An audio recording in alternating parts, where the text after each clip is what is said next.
Birawagal, Naninya, Birawagal. Welcome, everyone, welcome. I'm a proud, durable woman, and my name is Deborah Lennis. I'm also a local elder and the cultural advisor to the CEO for Inner West Council. I have the honour of welcoming you to this broadcast today on behalf of Inner West Council and the elders of the Gadigal and Wongal peoples of the Eora Nation. The Eora Nation is the rivers bordered by the Hawkesbury to the north, Nepean to the west, and Georges to the south. Within that area, 29 different languages were spoken. So hopefully during this spiel, you'll learn more about history and what it's good for. Thank you. Birawagal, Nundinya, Birawagal. Welcome, everyone. Welcome. Thank you. My name is Rod Arnenson. I'm a member of the Marrickville Heritage Society and also an amateur local historian. So what is history good for? I think it is good for understanding, awareness and self-awareness. As a local historian, I also think it's good to give a sense of place and a connection to place. For instance, where we're sitting now is on land that used to be grasses and trees and people, the Gadigal and the Wangal people. And then along came some strangers and everything changed and it became private property. It was a garden and a nursery with hot houses and a workforce. And then it became a hospital. And now it's a library and apartment block. And so we look at it and go, well, what happened here? How do we understand what happened here? What's going on? And also, what's my part in it? Because history doesn't stop. It doesn't end. And in 100 years' time, people will be asking those questions of us. What were they doing? What were they up to? What did they think? And so on. So understanding history is kind of understanding ourselves. And so really, I think history could be seen as being good for us. My name is Eliza. I am 11. History, what is it good for? It's good for helping you understand who you are in the past, to help you learn to what to improve and to what to change about yourself and a bunch of other things. And it helps people remember things that are important to them. Hello, my name's Rosalind Burge and I'm talking to you from the western perimeter of Callum Park. History, what is it good for? This year of the pandemic, we've all learnt to relax and recreate and find respite and comfort in the beautiful landscape of Callum Park, saved by the community, for the community. This, where I'm standing, the extraordinary landscape of Broughton Hall, designed by Michael Dysart, would once have been sold by the government for private development. Here it is, it's a marvellous modernist landscape, the buildings, the landscape, all designed to help psychiatric patients and their care and not be a place that's intimidating. History isn't intimidating, and this is what history's for.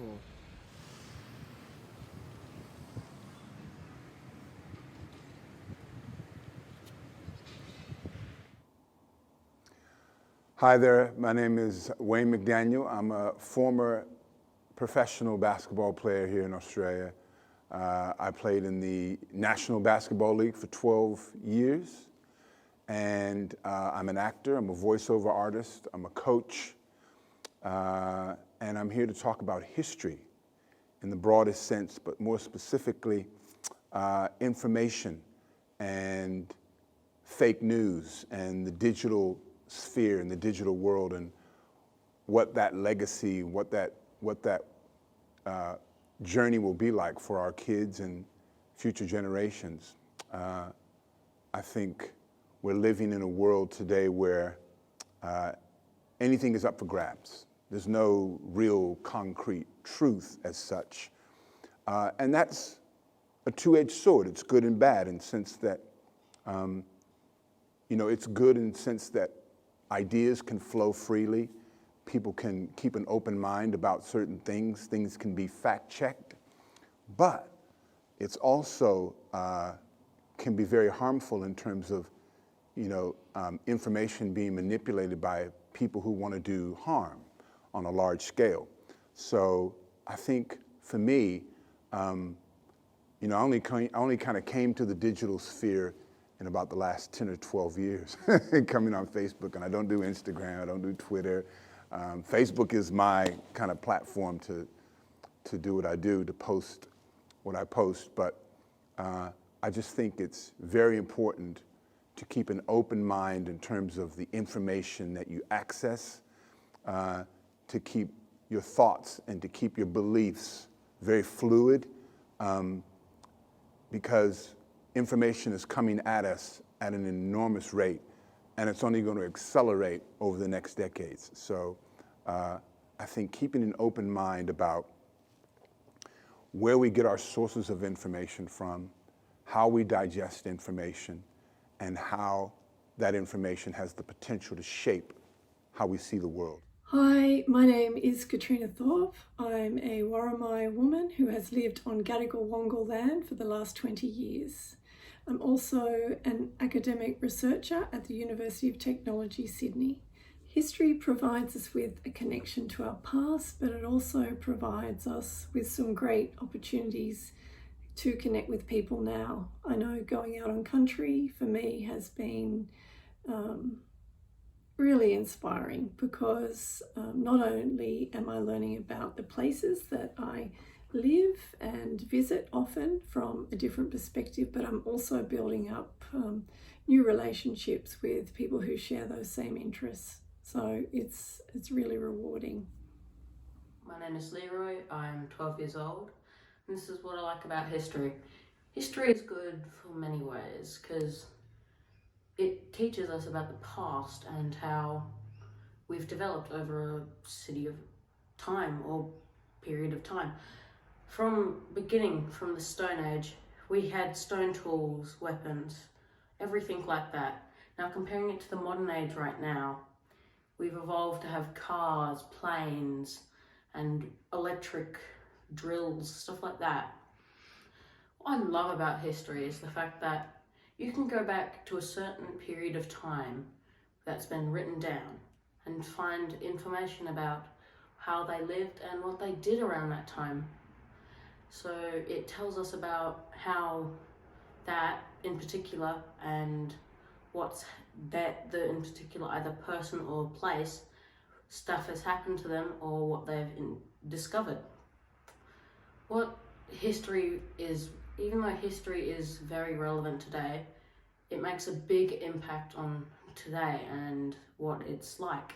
Like during the COVID pandemic, through past pandemics, we've gained a knowledge of how and what we can do to, we've developed over a time to know what to do when another one of those come back. And during this period, we've known what to do, and we've done that. My great-grandfather Amos Carter was born in Australia and was a veteran of the First World War and volunteered again to fight for the Australian Army for the Allies when the Second World War broke out. My grandfather Stefano Rigo was born in Italy and signed up to the Italian Army in the Second World War when Italy was still allied to the Axis powers. Now, he didn't sign up to support Italian fascism, but for a regular paycheck that he could send his family in northern Italy, which was already in economic ruin in 1943. When King Emmanuel Vittorio II took power from Mussolini and switched allegiance to the Allies, the German forces captured hundreds of thousands of Italian troops, including my nonno, Stefano Rigo. They were given the choice to continue fighting for Germany or become prisoners of war. My grandfather Stefano remained a German prisoner of war from 1943 until the end of the war. And meanwhile, my great-grandfather Amos was wounded in a gas attack in a battlefield in France on the Western Front. It was the economic devastation of post-war Europe that caused my mother's parents, Stefano Rigo and Rosa Feltrin, to emigrate separately from their birthplaces in the north of Italy to Australia, where they met in North New South Wales around Lismore and settled in Mullumbimby. The tragic upheaval of World War II is the thread which binds my personal history.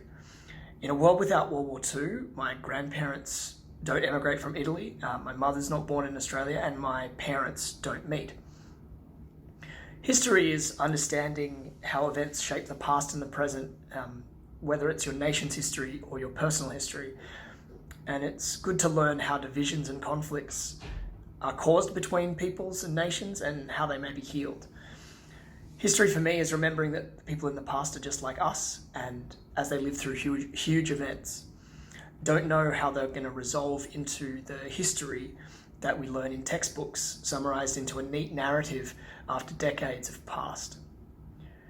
We're living through an extraordinary time where the whole globe is united in a shared experience of this horrific pandemic, which is killing hundreds of thousands of people and destroying entire economies. With the knowledge of history, I'm comforted knowing that my forebears dealt with circumstances even more difficult and made it through to contribute to a future where former enemies who may have begun on opposite sides of a devastating war were able to form a family within a generation. History binds all of humanity together from the deep past where our species evolved in Africa and fanned across the planet to the present moment where divisions between and within peoples and countries seem insurmountable.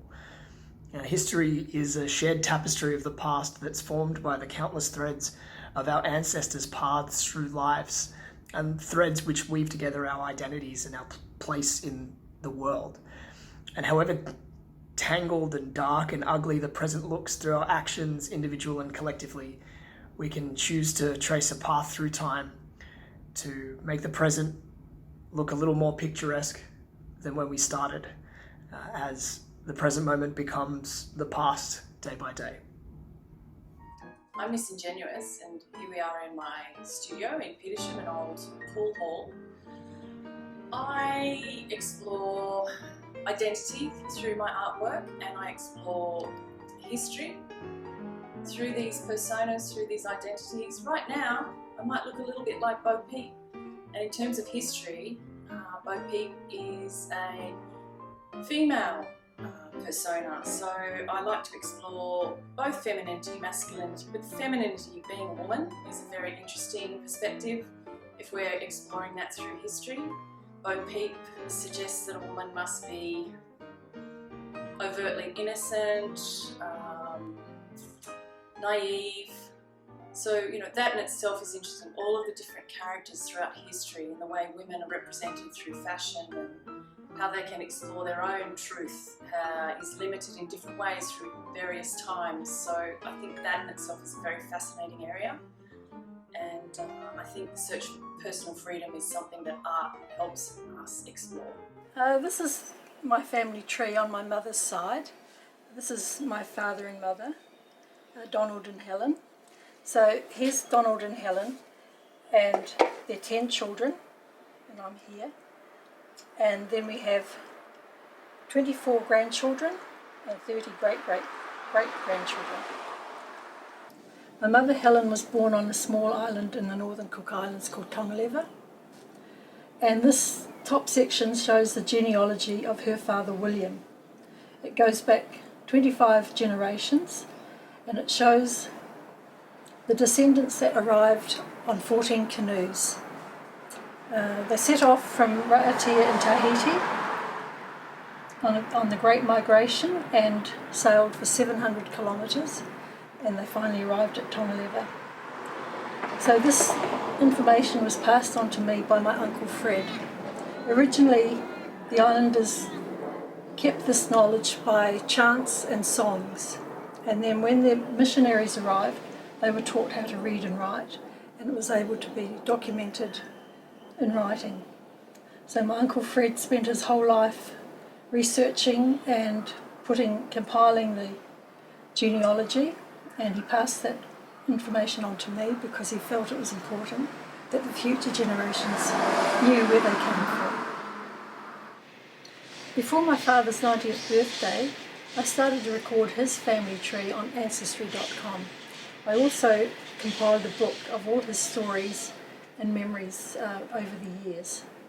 On this particular page, it only goes back 8 generations, but in actual fact I've been able to research our family history and taking it right back to 1220, where we had an ancestor called Raoul Poindexter who came from the Isle of Jersey. So it's quite amazing that the church records have recorded births, deaths and marriages so far back, and we're able to look at those and see where our family came from so far back. Why is this history important to me? It explains who I am and where I came from. It is a record for my children and grandchildren. I'm proud of our history on both sides. It explains what influences have made us the people we are. History carries the stories of our family, and we get a glimpse of the lives our ancestors lived. My name is Amy Zah. I'm the coordinator of Community History and Heritage here at Inner West Council and based in the libraries. History 2020, this year the theme is history, what is it good for? Well, what a year. We see history playing out in so many ways. I think history is good for so many things. It gives us a reference point of the past, how it informs the present and where we're moving to in the future. The narratives that have been part of our lives from when we were a child, growing up, and the way that we learn about our families is all part of history. History is such a rich topic, and without history, I always say it's kind of like being in a ship without an anchor. History is the anchor, it's the reference point. It gives us identity, it gives us sense of place, and we don't always get history right, and history is a narrative that belongs to many, many different community groups that make up the whole. The voices of all community groups are very important in informing mainstream narratives of history. And here we are in 2020 with COVID, you know, repeating a pattern from 100 years ago with the Spanish flu. In Australia, we've had extreme bushfires, and Black Lives Matter movement. And so you can see that these are all very pinnacle points that have brought history into the spotlight. History, what is it good for? That's actually a hard question to answer. But for me, it's about telling the truth. The truth comes out through history, whether it's the truth about the stolen generations, whether it's the truth about what actually happened when Whitlam was dismissed, all of these, it's the truth. And by having that truth come out, it then becomes a shared history, and it's the truth and the shared history of this country that we all call home, Australia. So that's what it's good for. And most people should understand that. Look, history is knowledge. Therefore, now governments are actually asking about cultural burning. Going into COVID, touch wood, my own head at that one, it hasn't reached any Aboriginal community remote in a big way like it has done in Melbourne, and I'm hoping it doesn't go to our remote communities down there. So it hasn't affected our communities because we understand that, hey, if we have to keep separated, we'll keep separated, you know, it's for the matter of our own lives. And then when it comes to Black Lives Matter, unfortunately it took George Floyd to die to make it an actual understanding that it still happens here. 400 and I think we're up to 35 or 37 lives. Aboriginal lives have been lost in custody since the actual 93 deaths in custody report. Again, that was the truth coming out in what happened to our people prior, and the truth is coming out. But it unfortunately did take the death of George Floyd to do that and make it a worldwide sensation that people understand. But it's happening to Indigenous people across the whole of the world. We're only 4% of the world population, but there's 70 different Indigenous nations, and you know, and it seems to constantly happen to the black mob. And so when people say Black Lives Matter, it's not that all lives don't matter. It's just that at the forefront at the moment, when we've got 100% incarceration rate of our children in the Northern Territory, Black Lives Matter. Look, all lives matter. There's no doubt about that. However, at the moment, present point of time is Black Lives Matter. Things that occurred in the past that changed the present or affected it in some sort of way, positive or negative? Hello, I'm Geraldine Flaherty and I'm a regular at Marrickville Library. What do I think of history in the 2020 years? I think there will be a lot written about it for the future generations to see what we went through and what the younger generation that are growing up in the 2020s also and how they feel. History is good for to go back to see what people, how they lived, what they went through.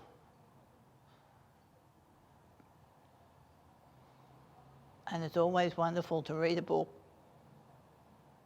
I think history for me, first of all, in terms of sport, I had idols growing up that I idolized, not just from their athletic ability, but from the way they used their mind, the way they were able to focus on their abilities and talents and skills. People like Jordan and Kobe and Magic Johnson. I was fortunate enough to play with Magic Johnson in the early 80s, and just to see their guys like Magic and Jordan and their focus, their mental focus, was a big influence on me. And just in general terms, history, African American history was one of my subjects in school at university.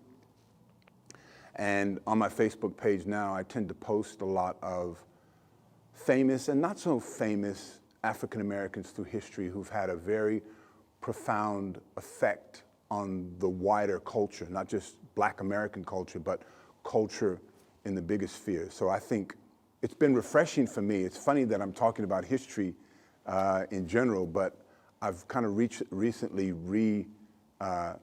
revisited my own African American history, and it's been beautiful. It's been very powerful. So I think history is a platform that we can use to better ourselves and to better the world around us. It's not the be-all, the end-all, because one version of one person's history can be, tweaked by another person, but certainly it's a great jump-off point to access and to keep ideas flowing between people and cultures. It's essential. Well, I guess history is really good for like kids and everyone nowadays to know what was happening in the past and how the past has changed our future and how there are many different things that happen now compared to back then, I guess. Hi, I am Charlotte Boda from Europe, from Hungary, currently living in the inner west.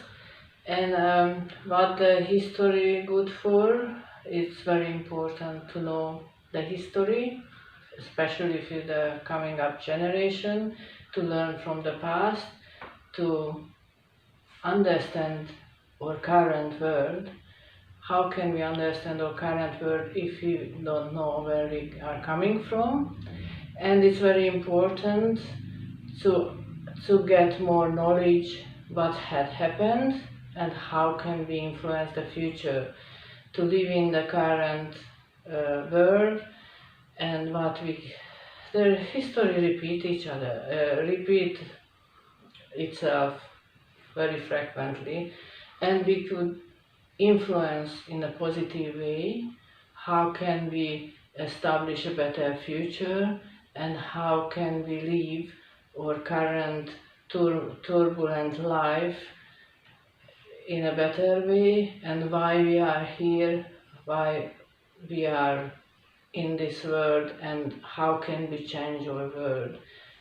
When I go out on country with Aboriginal people, I'm talking about in our urban spaces like the Inner West, when I walk around the places that are important to Aboriginal people, I get a real sense that history isn't something in the past, it's alive now, and it gives us some context to what's happening socially and politically in the world around us. Hi, my name's Isabella. I'm an Inner West resident. I study Masters of Journalism. History, what is it good for? Well, to be honest, I've never been really interested in history, modern or ancient. I think it's because it's such a large section, well, it embodies such a large section of knowledge, and I have other I have other interests and passions, for example, in journalism. And what was I saying about that?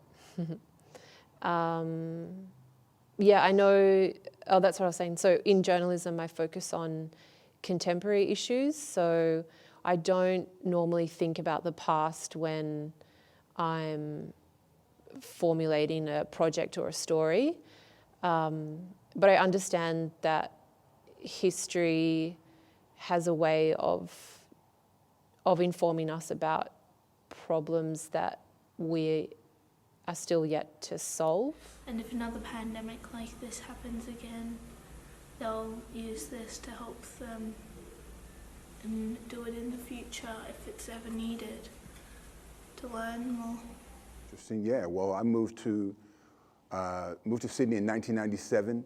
Been in the Marrickville, Earlwood, kind of inner west area for good 10, 12 years.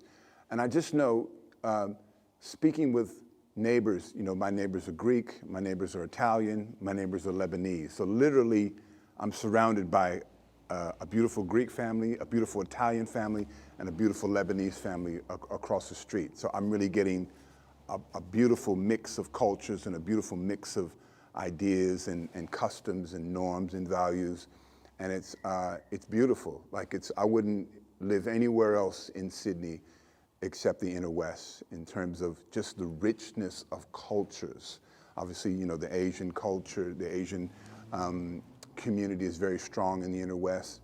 And it's beautiful to draw on all those different cultures and have it so immediate and so accessible and so rich is powerful. And coming to the library and being able to be surrounded by people of different cultures and backgrounds and influences is enormously powerful. It really is. And I think people who live in the inner west should cherish a place like the Marrickville Library for its history, for the history of the building, the history of the site, the history of libraries in general, and knowledge and accessing knowledge, because many people believe that places like libraries are becoming a dying entity with everything being in the digital world and the digital space.